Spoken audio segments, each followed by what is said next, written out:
इतनी हिम्मत की, मैं दिखाना चाहूँगा अजय भाई आपको भी। आप देख सकते हैं कि भाई ये घर है, ठीक है, और ये पूरी गली है, ये पूरी गली आप देख सकते हैं यहाँ तक।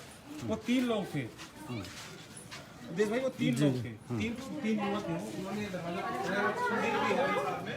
तो राम अवतार जी जो है यहाँ के चश्मदीद हैं, जो उस टाइम के। अभी यहाँ तक खून के जो है वो छींटे पड़े हुए थे। मेरी बहन वीरांगना ने खूब संघर्ष किया है जिहादी के साथ में। मेरे साथ प्रत्यक्षदर्शी राम अवतार जी हैं। राम अवतार जी सर, ये उस टाइम आए थे, थोड़ा सा बताइए जी को, किस तरीके से जब आप आए आपने क्या देखा, उस टाइम की क्या हालात थे? मैं उस समय राणा जी को धन्यवाद नमस्ते करता हूँ सर। एक्चुअल में क्या है, मैं कंपनी से खाना खाने आता हूँ 1 बजे। तो मैं खाना खाने के लिए आया, तो जैसे ही मैं गली के मोड़ पे आया, मैंने देखा कि लड़की गेट से बाहर निकल के उधर खड़ी हुई। जब खड़ी हुई तो एकदम मैं वहाँ से गली से मुड़ के इधर आया, तो 2 बाइक पे थे, वो तो भाग निकले थे जी, वो तो यहाँ से भाग निकले थे। दूसरा क्या था, लड़की वहाँ खड़ी हुई थी, मैंने अंदर देखा तो हम तो लड़की को, ये सब परिवार लेके लड़की को चला गया था। उसके बाद में पता लगा था कि आधी लड़की ने अंदर बंद कर रखा था, गेट बंद कर दिया था, मगर लड़की की मुँह से कोई आवाज़ नहीं निकली। उसने बताया नहीं कि कोई अंदर बंद कर रखा है। वो लड़की का एक्चुअल में लड़की तो नहीं खत्म हो गई थी, पर वो फ्रेश था कि मतलब डॉक्टर को दिखाने के लिए, मगर डॉक्टर जैसे ही हॉस्पिटल में ले गए, डॉक्टर ने मना कर दिया था। इतने में यहाँ मोहल्ले वालों ने उसको गेट खोला। गेट खोलने के बाद में उस जिहादी को पकड़ा, और जैसे ही पकड़ा इतने में प्रशासन आ जाता है, प्रशासन ने उसे कस्टडी में ले लिया। अच्छा, मतलब इसको बंद किया हुआ था अंदर? जी। और हम लोग तो आ नहीं पाए उस समय तक, न तो हम तो छोड़ते हैं। बिल्कुल माता जी, मैं देख रहा था किस तरीके से वहाँ अस्पताल में बिलक रही थी। अभी आप परिवार से मिले हैं, बारी बारी अभी अपने परिवार से बात करेंगे। उपदेश जी, मैं दिखाऊंगा आपको, अंदर कमरा है। मैं अपने कैमरा मैन से कहूंगा, भाई से कहूंगा, एक बार उधर जरा थोड़ा कैमरा करेंगे, एक उस कमरे की तरफ। उपदेश जी और आपसे आगे कहूंगा, आइए इधर। आप देख सकते हैं कितनी दूरी उपदेश भाई इस कमरे की वहाँ से है। इस कमरे की दूरी आप देखेंगे। यहाँ जब वो बहन उधर खाना बना रही थी, खाना बनाते हुए बाहर जब उस आंगन पे हमला हुआ, उस आंगन में उस बहन के ऊपर हमला हुआ, तो बहन भागकर इस कमरे में आई। इस कमरे में वो जो कटर था, जो काटने का कटर था, वो उस बेड के नीचे से प्राप्त हुआ है।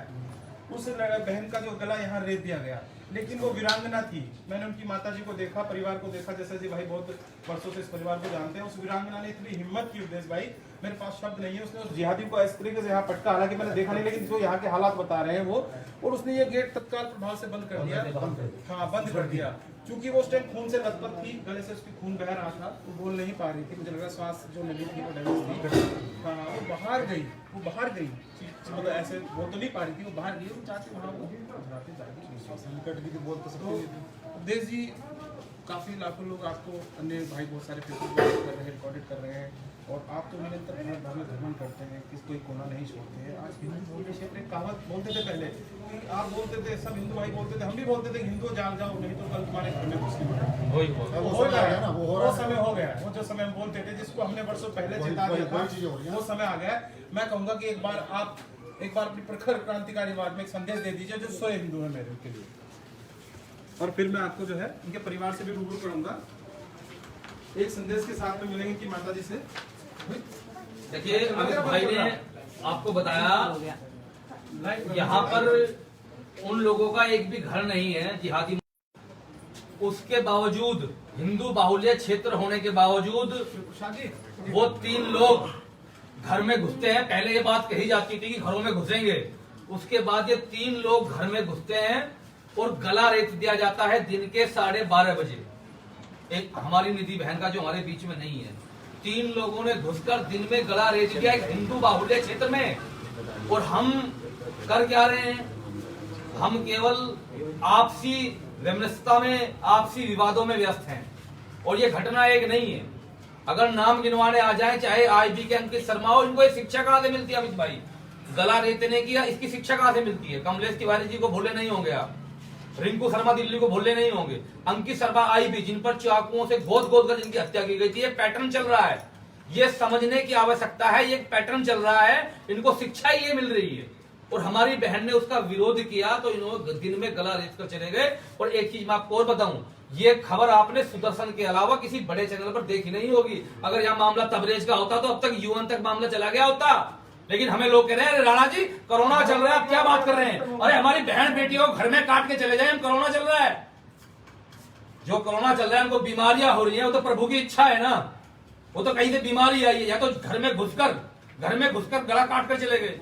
और कुछ ये जिहादी फिर लाइव पर आते हैं, कमेंट में बोलते हैं कि कोई और काम नहीं है। हमें कोई और काम है ही नहीं। पिछले 6 साल से हमने घर अपना इसलिए नहीं छोड़ा है कि और काम करने के लिए, हम इसी काम के लिए पैदा हुए हैं और इसी काम को आजीवन करेंगे। तुम्हारा इलाज करेंगे, बात कान खोलकर सुन लेना। ये अमित भाई, ये माता जी हैं, जो बहन की माता जी हैं, जिनके साथ बड़ी घटना हुई वीर है, बड़ी बहादुर है। वो वीरांगना जो थी वो इसी कोख से उसने जन्म लिया था। साक्षात लक्ष्मीबाई थी जिसने का संघर्ष किया।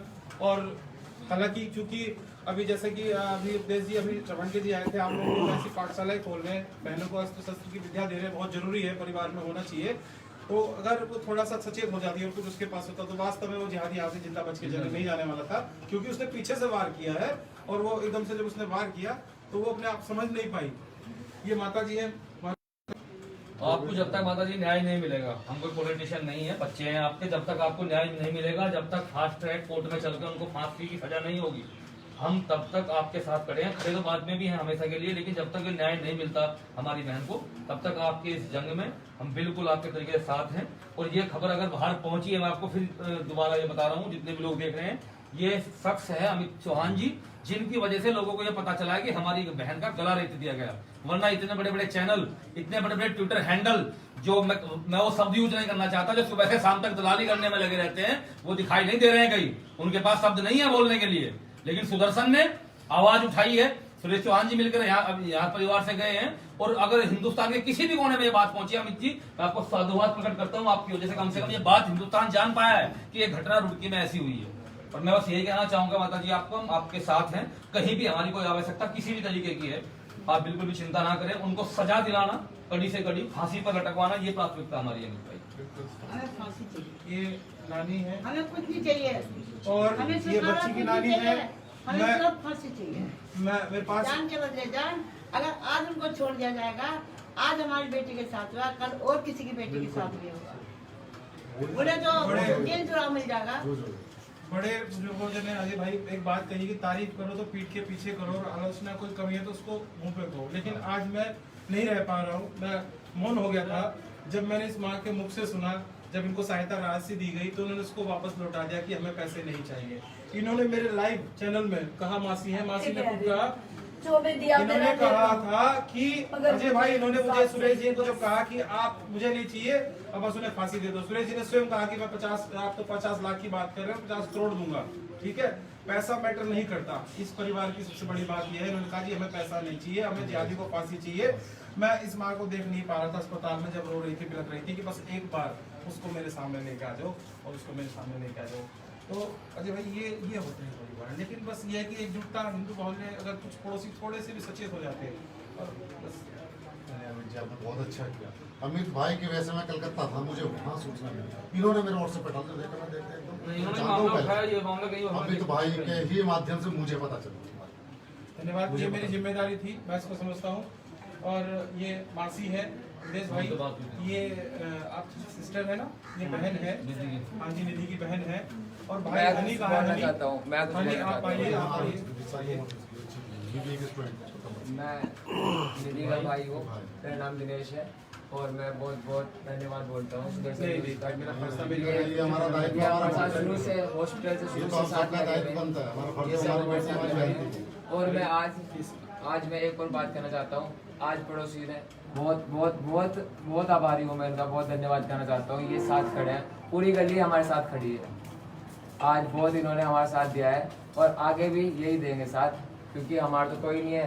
अमित जी है और जी सुरेश वासन है, सुरेश जी हैं, राणा जी हैं, सब आपकी मदद है और लोग इस लड़ाई को कमजोर नहीं ये पड़ेगा। चलेगी तीनों।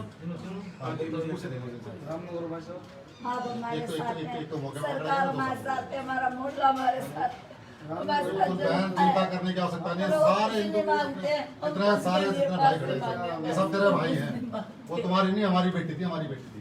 बस हम एक भाई है जब तक उसको एक भाई अंजाम तक नहीं उसका पहुंचाता बड़ा, एक बड़ा भाई वो बड़ा उसका। जब तक इसको अंजाम तक नहीं पहुंचा दो भाई देंगे हैं, तब तक बिल्कुल छोटे चैन से हैं। बैठेंगे नहीं। तो मित्रों, मिले आप परिवार से, संवेदनाएं हमारे साथ है और आप लोगों के लिए भी एक संदेश है कि माँ भारती के शेरों, शांति व्रत तोड़ दीजिएगा, दुश्मन के लिए विनाशकारी बन जाइए, बाली दूसरों का हक छीनने की ताक में है, आप श्री राम से शिकारी बन जाइए, गांधी के अहिंसावादी मूल्य मानिएगा किंतु बोस जैसे क्रांति के पुजारी बन जाइए, देश को है श्याम आज बांसुरी की चाह नहीं, वक्त चाहता है सुदर्शन भारी बन जाइए। नीति के हत्यारों को फांसी दो।